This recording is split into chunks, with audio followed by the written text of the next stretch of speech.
Welcome to N-Scale Friday. My name is John, and today we're looking at this General Electric -840 CW locomotive.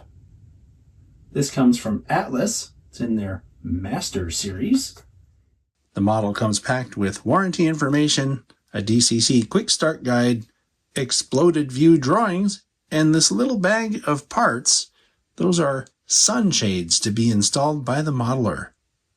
They have these models available as DCC ready or sound and DCC equipped versions. The DCC ready ones, at the time of this recording, are listed on the website for between $154.95 and $169.95 MSRP. The DCC and sound equipped versions range in price from $274.95 up to $301.95. That's also MSRP. I mention MSRP because that's the manufacturer's suggested retail price. Chances are if you shop around, you can find it for less. So your best bet is to check out the Atlas website, find out if they have the models you need, and then shop around for the price. They also offer these models undecorated. The paint and markings on this model are really good. All the separation lines are crisp. The silver paint covers very well. And I want to bring your attention to this area back here where the air intake is. This has, I believe, a paint treatment that makes it look like you can see the fan inside there.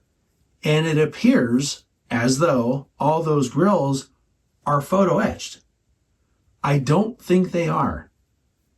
They're done so well, though, that it's really hard to tell.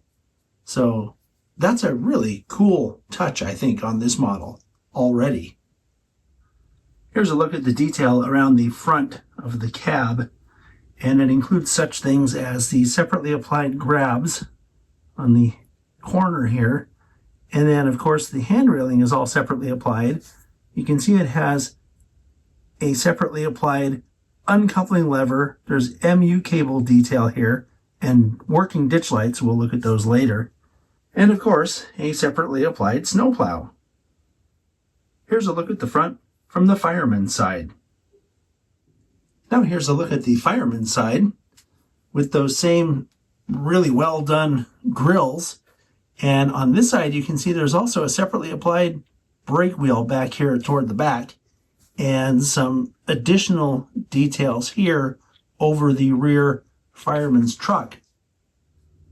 The detail on the rear of the model is pretty consistent with what we saw on the front of the model, including that extra MU cable detail. It's pretty cool. These grabs that make up the access for the roof are actually molded, but they look pretty good. The detail on the roof of the model is also well done. You can see that these are molded grills back here in the radiator fan area, but they're done in such a way that they do present a pretty good illusion of depth. The model also has a separately applied horn. All right, now we'll run the model.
I have it on speed step 3 right now.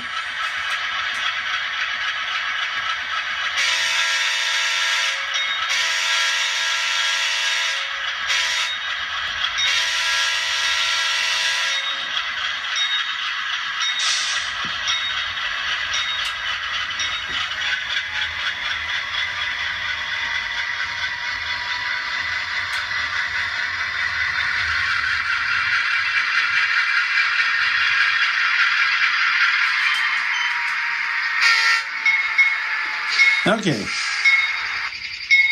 now I'm going to mute it, and we'll run it with the sound turned off. I always find it funny. I've muted it by activating F8, but we still get random noises. Not sure why they do that, but they do. But let's hear what the mechanism sounds like.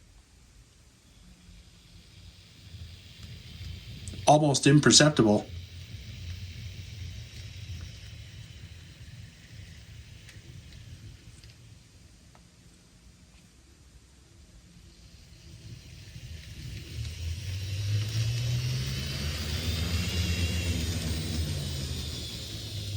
A little more noticeable at higher speeds.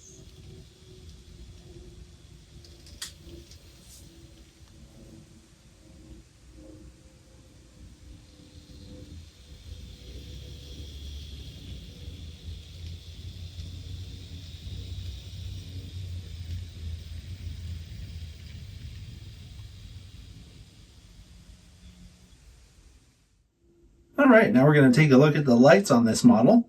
The headlight and number boards come on together using the F0 key, and these are directional. Also, it has working ditch lights that are activated with F6, and they're pretty bright. You can see a little reflection off the railhead there. And just for your information,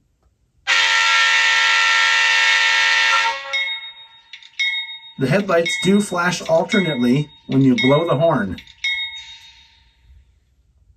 And when I put the locomotive in reverse, the rear headlight comes on. And I should mention, these are warm white LEDs.